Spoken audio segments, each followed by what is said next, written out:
You know, a pastor came to me the other day and he said, Papa, I came for counsel. I said, what is the counseling for? He said, Papa, I don't know why I'm not successful and it is not working. A pastor talking like that. So I asked him, are you a businessman or a politician? He said, no, I'm a man of God. I said, what is not working? I said, I don't understand, because what you're speaking is strange to my ears. What do you mean by it is not working? Do you mean that the word of God is not working? He said, no. What I mean is that I am not successful in ministry. I say, what is the yardstick? What yardstick are you using to measure it? He was quiet because he knew I was getting at something important. I said, I know your problem. You think making it in ministry is car, you know, escort car, pilot car, and then a big jeep in between, you know, a big house, and church with crowd making it. I said, that's wrong. That's not the way ministerial success is measured. What is the way ministerial success is measured? A minister who is successful is a laborer in word and doctrine. Finish. Once you teach the word and you're sound in your teaching, you're a successful minister. It's not measured by things. If success in ministry is measured by crowd, what about across the river where there are fishermen that must be pastored, and in the whole village there are only 50, and a pastor has to live there and pastor them forever? So that means that man's church, even if the whole village join his church, there can never be more than 50. Is it not a success? If he goes to that village and he has 30 members out of 50, his church is bigger than churches in cities. If a city has a church of over 14 million people and he has 10,000 members, he is not as successful as that man pastoring in a city of 50, 30 members.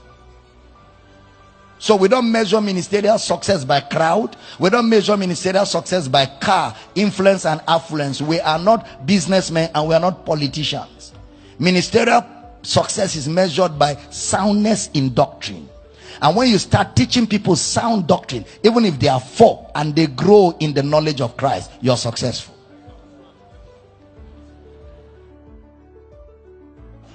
That's why Jesus said his church is where 2 are. That's the church of Jesus.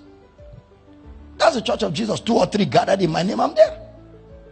That's the church of Jesus. But you know, we human beings, we have brought worldliness into the church. So we use the yardstick that unbelievers use to measure success. We brought it into the house of God. Which is why some young pastors are under pressure, and some of them go to native doctors to collect things and use it to be pulling crowd. So you don't respect a man of God because of his cars. You respect him because of what is coming out of his mouth. You check his doctrinal weight. That's what determines respect. It's not the crowd. It's not the houses and the cars. Those are not the things that make ministry. If success in ministry is by wealth, no pastor is successful. Let me tell you, the most carnal man on earth is a man that respects a man of God because of his wristwatch and his suit and his car. You are as carnal as carnality can be. Real spirituality is to respect men that labor. Bible says they that labor in word and doctrine deserve double honor. Then he say esteem them highly for their work's sake, not for their car's sake.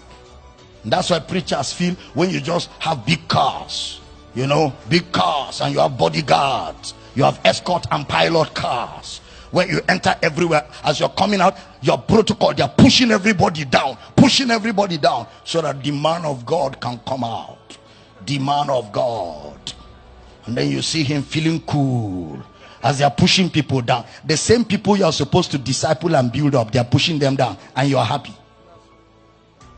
People are desperate because you have told them ministerial success is car and house. Let me be honest, listen to me, every one of you. When I came into ministry, pastors were not anything to talk about. To even marry, if anybody agreed to give you their daughter, is the grace of God. Because when I joined ministry, the best of pastors were using bicycles. Most were trekking. There were not many pastors that had car. So I didn't come into ministry for money and fame and popularity. I came into ministry with a raw passion to teach people the word of God and help people. That's all that brought me to ministry. That's all. And I didn't join ministry at old age. I entered ministry as a young boy with all my potentials to be as successful as anybody in the secular. But I chose to consecrate that for ministry. It's not about houses and cars. It's not about all of that. A true minister is a teacher of the word of God.